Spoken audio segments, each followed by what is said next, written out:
Isang mapagpalang umaga po sa bawat isa.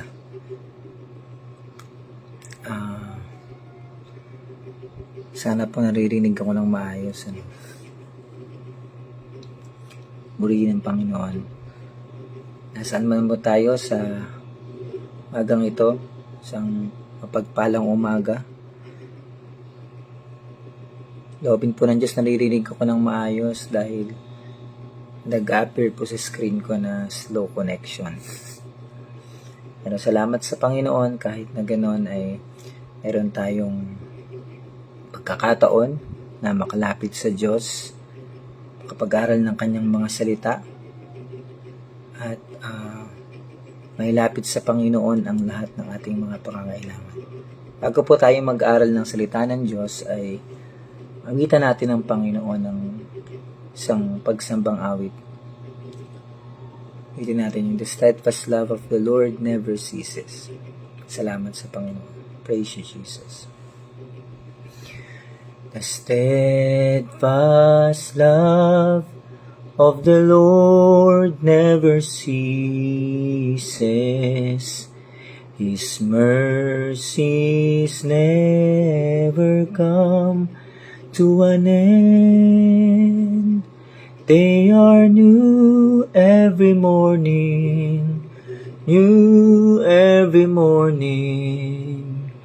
Great is thy faithfulness, O Lord. Great is thy faithfulness. The steadfast love of the Lord never ceases.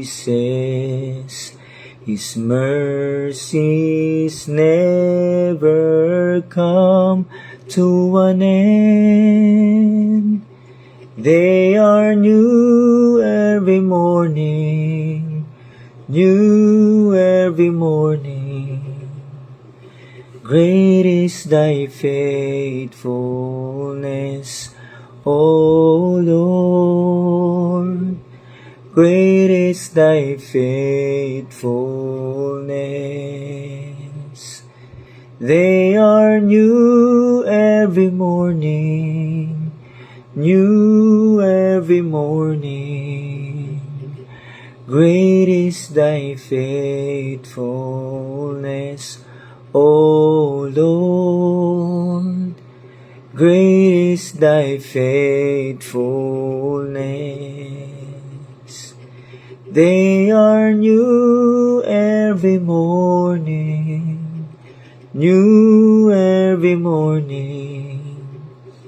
Great is thy faithfulness, O Lord. Great is thy faithfulness. Great is thy faithfulness. Yes, Lord. Hallelujah. Praise you, Jesus. Dakila ang inyong katapatan, Panginoon. Great is thy faithfulness, O Jesus. Salamat sa inyo, Panginoon. Salamat sa inyong kabutihan sa bawat isa sa amin. Salamat sa inyong katapatan sa buhay namin at sa buhay ng aming buong sambahayan. Salamat, Panginoon, sa patuloy niyong paggabay sa amin. Salamat, Panginoon, sa panibagong kalakasan, Panginoon, na ibinigay niyo po sa amin ngayong umaga upang minsan pa makalapit kami sa inyo, makapaglingkod kami sa inyo ng nararapat, Panginoon. Kaya sa umagang ito, dalangin namin na samahan po ninyo kami sa paglapit at sa pag-aaral ng inyong mga salita. Let your power, let your glory, and the power of the Holy Spirit be manifested in the words na pagbubulayan po namin sa umagang ito. Salamat po, pagpalain niyo po ang bawat isang naririto sa live na nandito, Panginoon, at kayo po ang bahalang mangusap sa amin at kumatag po sa bawat pangangailangan habang pinag-aaralan namin ang inyong mga salita. Salamat po, Panginoon. Purihin kayo sa pangalan ni Jesus. Amen. Purihin ang Panginoon. Muli, isang mapagpalang umaga po sa bawat isa. Ang Diyos ay napakabuti. Amen. Laging sapat ang biyaya ng Panginoon sa bawat isa sa atin. Kaya naman karapat-dapat na purihin ng Panginoon. Tayo po yung mag-aaral ng salita ng Panginoon sa umagang ito. At makipagbukas kayo sa akin sa aklat ng Marcos, chapter 2, mula po verse 1 hanggang verse 12. Palagay ko po ang bahaging ito ng salita ng Diyos ay alam na alam po natin sapagkat yung kadalasan naririnig natin ito sa mga mensahe o kaya ay nababasa po natin sa mga pagbubulay natin po. Marcos, niulit ko po sa Marcos chapter 2, mula po verse 1 hanggang verse 12. The healing of the paralytic. Ang pagpapagaling ni Jesus sa isang paralitiko. Ang sabi po ng Marcos chapter 2 verse 1 ay ganito. Pagkalipas ng ilang araw, bumalik si Jesus sa Capernaum. Agad namang kumalat ang balitang naroon siya.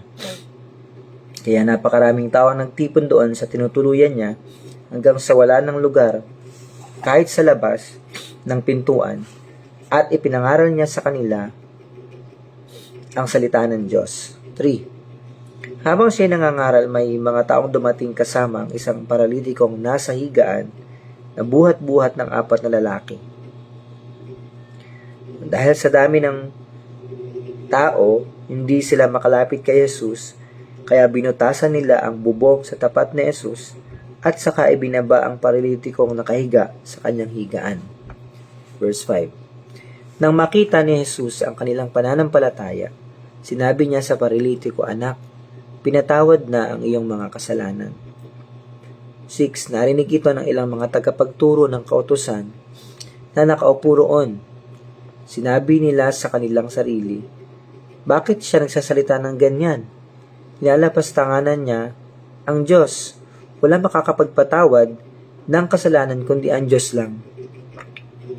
Nalaman agad ni Jesus ang kanilang iniisip, kaya sinabi niya sa kanila, bakit kayo nag-iisip ng ganyan?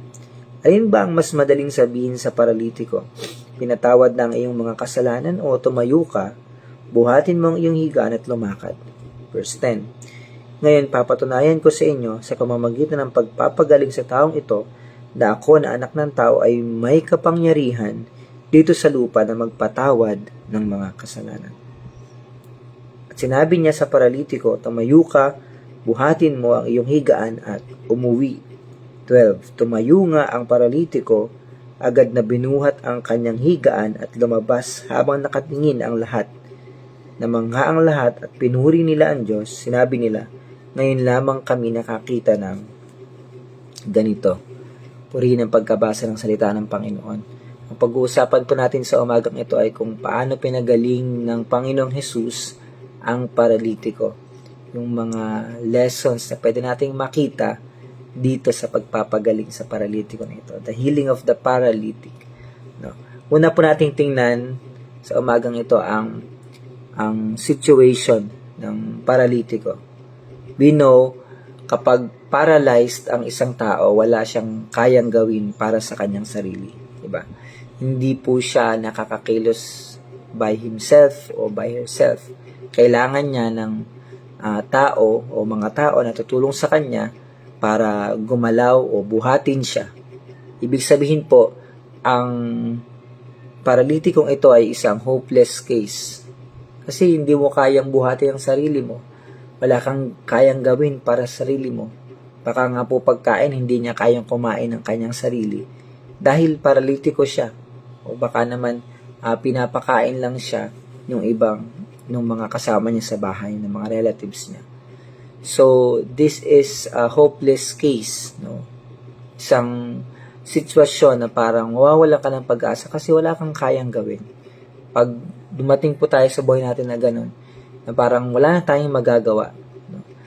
Hindi na natin kayang buhatin ang sarili natin or gumawa ng para sa sarili natin, parang nawawalan tayo ng pag-asa. And somehow, in our lives,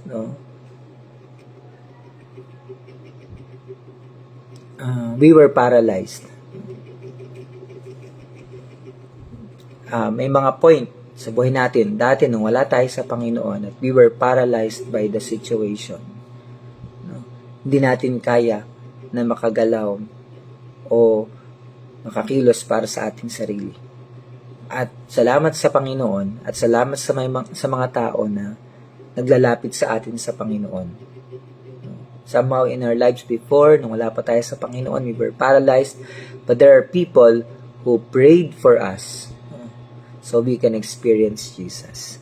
Yun po yung nakakatawa dito. Kaya, itong paralitiko na ito ay hindi siya habang buhay naging paralitiko. Dahil may mga tao naglapit sa Kanya, sa Panginoon. Kaya, salamat sa Diyos, nandito tayo. Hindi tayo habang buhay na paralyzed by sin. Hindi tayo na habang buhay na naigupo ng kasalanan, ibinagsak ng kasalanan, dahil may mga tao, may mga pastor na nanalangin para sa atin, may mga tao na naglapit sa atin sa Diyos para tayo ay mawala doon sa sitwasyon na kinasasadlakan natin. At yun ay isang napakabuting bagay. Amen? At yun yung pangalawa nating titingnan. Yung mga taong naglapit sa paralitiko sa Panginoong Hesus. There are 4 people. Sabi doon, pagkalipas ng ilang araw, si Jesus sa Capernaum, agad naman niyang bumalik siya sa Capernaum, agad naman kumalat ang balita na naroon siya sa verse 2. Kaya napakaraming tao nagtipon doon. Napakaraming tao nagtipon doon sa tinutuluyan niya hanggang sa wala ng lugar kahit sa labas ng pintuan at ipinangaral niya sa kanilang salita ng Diyos. Habang siya nangangaral, verse 3, may mga taong dumating kasama ang isang paralitikong nasa higaan, buhat-buhat ng 4 na lalaki. At dahil sa dami ng tao, hindi sila makalapit kay Jesus. Kaya binutasan nilang bubong sa tapat ni Jesus at saka ibinaba ang paralitikong nakahiga sa kanyang higaan. Pansinin po natin dito yung mga taong naglapit sa Panginoon. Mayroong 4 na lalaki, may mga taong dumating kasama ang isang paralitikong nasa higaan, buhat-buhat ng 4 na lalaki. Nakakatuwa po rito yung mga 4 na lalaki. At yung mga taong kasama ng paralitiko. Gustong-gusto talaga nila na gumaling itong kanilang kaibigan. Di ko po alam kung kamag-anak nila itong paralitikong ito o baka kaibigan nila yung paralitiko at mahal na mahal siya, kaya inilapit siya sa Panginoon. Ang problema, hindi sila makalapit kay Jesus dahil napakaraming tao at gustong marinig ng maraming tao ang mabuting balita galing sa Panginoon. Wala silang dadaanan. So, ang ginawa nila ay binuksan nila yung bubong at doon nila inihugos yung lalaking may sakit, yung paralitiko. Alam niyo po, naranasan niyo na po bang ma-hospital? Lalo na pag sa public hospital kayo nagpapagamot. No? Kami po, lagi namin experience yan. Kasi yung nanay ko po, diabetic. No? Nung nakakaraan lang ay nadala namin siya sa ospital. No? Lagi namin siya sa public na dadala, sa public hospital. At alam niyo po, pag sa public hospital, talagang pipila kayo. Kahit emergency, no, pipila pa rin kayo. At bago kayo punta ng doktor, sobrang hirap na yung nararamdaman nyo bago kayo ma-attendan ng doktor. Mauuno kayo ng mga nurses. Ganun po kasi pag sa public hospital. At kapag magpapalaboratory ka, napakatagal bago yung result. Kumbaga, napakadami nung hihintayin mo at para bang kapag yung dinala mong pasyente ay medyo emergency, para bang mawawalan ka ng pag-asa kasi nga, ano ba yan? Emergency nga tong pasyente ko pero hindi man lang kumbaga hindi man lang inaasikaso, lalo na pag napakadami. So, ibig sabihin po, mahirap yung ganitong sitwasyon. Pag lalapit ka para gamutin yung karamdaman mo, pero marami yung humahadlang, no? At kapag nakita mo yung sitwasyon, para kang madi-discourage. 'Di ba? Doon po sa mga nagdala sa Panginoong Jesus, doon sa paralitiko, dumating sila, pagdating nila doon sa venue, naroon ang Panginoong Jesus, kaya lang napakaraming tao. So, iisip nila, anong gagawin natin? Lalapit pa ba tayo sa Panginoon o hindi? Dadalhin pa ba natin siya kay Jesus? Gayong ang daming tao, hindi tayo makakadaan. Anong gagawin natin? Pwede po silang ma-discourage. Pwede silang mawalan ng pag-asa na, teka, bukas na lang. O kaya sa isang araw na lang tayo pumunta kay Jesus kapag kokonti na yung tao. No? Kapag may dadaanan na tayo papunta sa Kanya, tsaka na lang tayo lumapit, tsaka na lang tayo magpunta. Pero alam niyo po, hindi ganun po yung naging dahilan nila. Ano pong ginawa nila? Umanap sila ng paraan para makalapit kay Jesus. No? Binutasan nila yung bubong para makalapit sa Panginoon. Ganun sila nagnanasa na makalapit sa Diyos para sa kagalingan ng kanilang kaibigan. Ganun po ba yung pagdanasa natin na makalapit sa Panginoon? No? How much do we desire to come to Jesus? How much do we need for our prayers to be answered? Minsan po, pinipigilan tayo ng ating paligid na makalapit sa Panginoon. Binibigyan tayo ng mga discouragement kapag nakita natin yung sitwasyon sa paligid natin, yung sitwasyon ng pamilya natin, yung sitwasyon ng sarili natin, at minsan kapag nakita natin yung mga bagay na yun, naiisip natin, parang ang hirap lumapit sa Diyos. Tsaka na lang siguro ako lalapit pagka hindi na mahirap lumapit sa Panginoon. Tsaka na lang siguro ako pupunta sa Panginoon pag may daan na ako papunta sa Kanya. Alam niyo po, maging katulad tayo ng 4 na lalaki at ng mga tao nagdala dun sa paralitiko. Hindi po sila na-discourage nung sitwasyon. Hindi sila na-discourage nung maraming tao. Hindi sila na-discourage nung wala silang dadaanan papunta sa Panginoon. No. Yeah, ako po yung taong ayoko po nang pumipila. Talaga. No? Kapag nakita ko ang daming pila o ang haba ng pila, parang ayoko na pong pumila at ayoko nang puntahan o ayusin yung inaayos ko kasi ang haba ng pila eh. No? Ganun po ako, pero alam nyo, pagka ganun tayo sa paglapit sa Panginoon, kapag nakita natin ang daming tao, hindi ako makalapit, wala akong dadaanan, hindi na nga ako lalapit, bukas na lang. O kaya naman sa isang araw pag wala ng tao. Diba?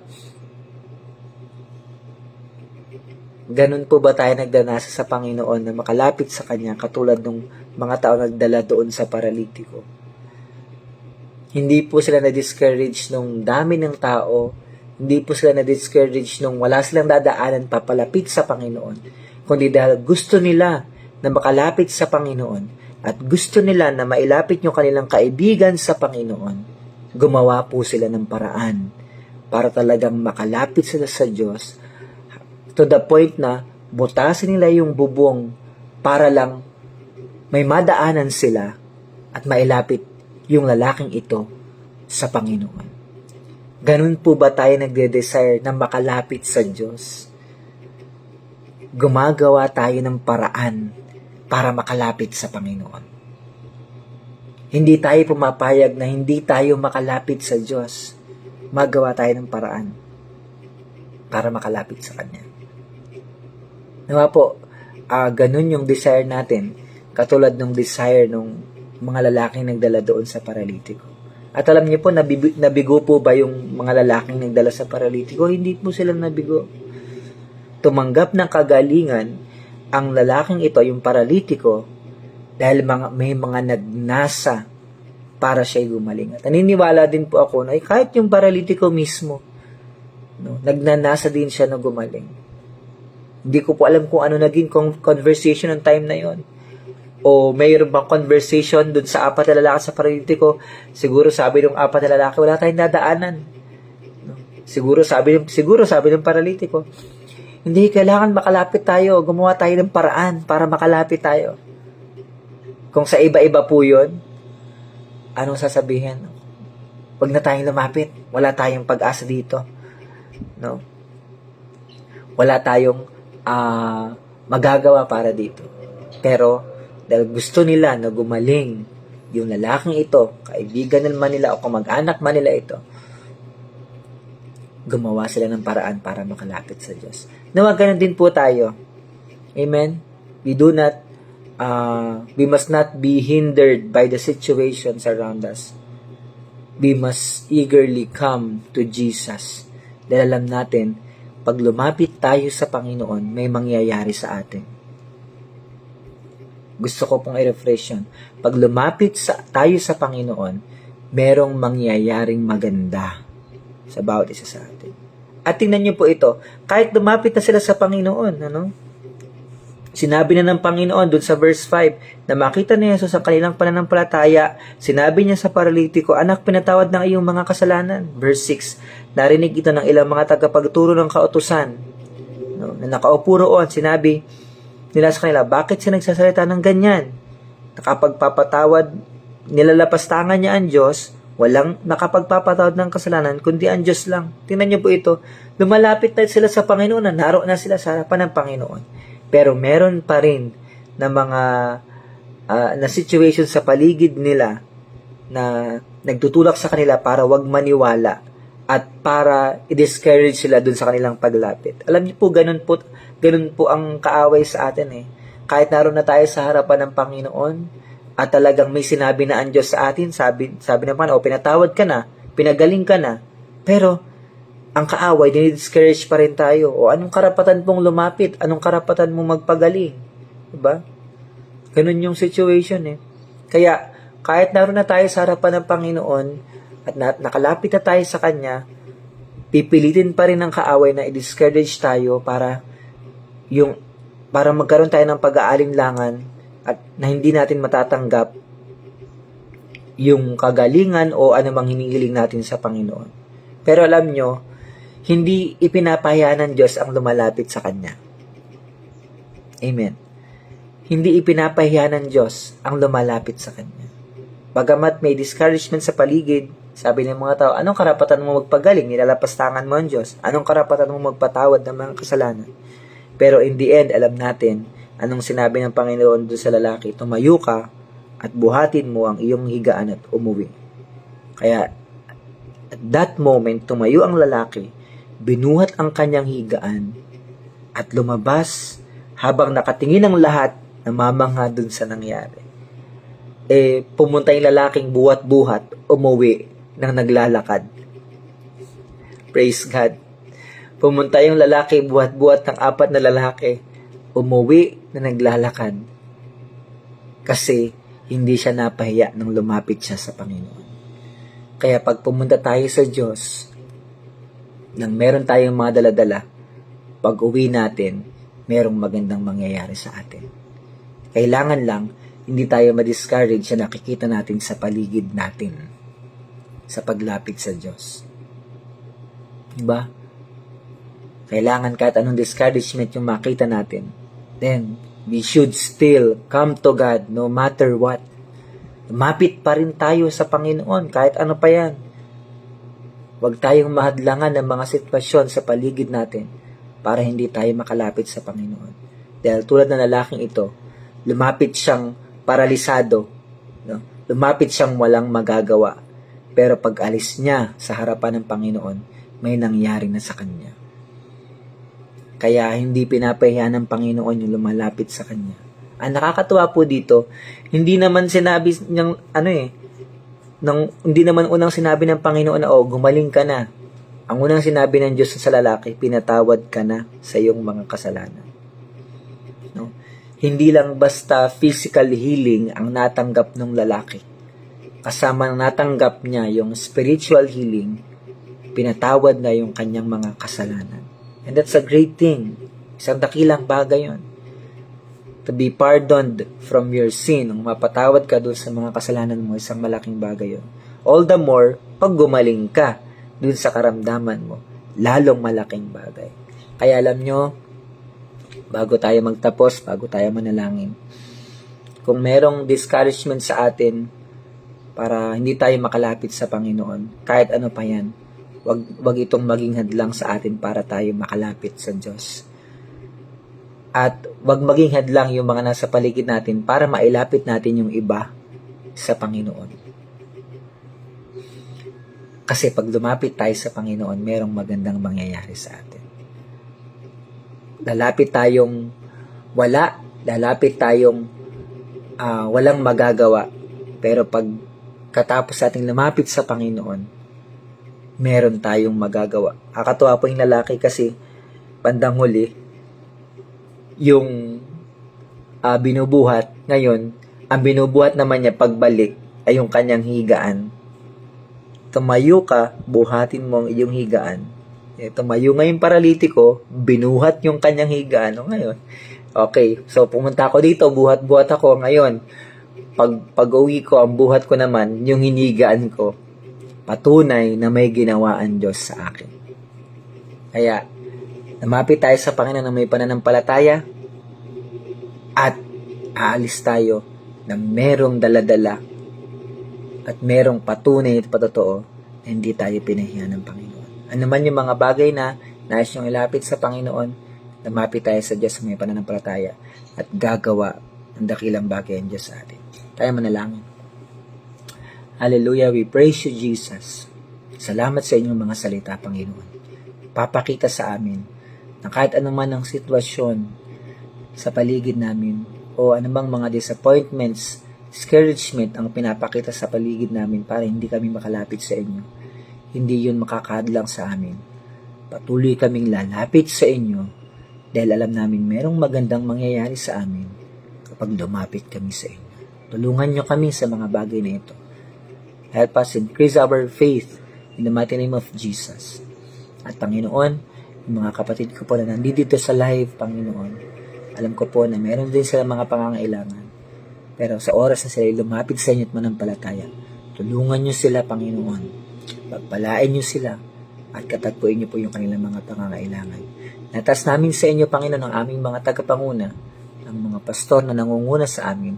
Palakasin nyo po sila, Panginoon, and let your power be revealed and be manifested in each of their lives, Lord Jesus. Palain niyo po ang inyong mga salita, palain niyo po ang bawat isa.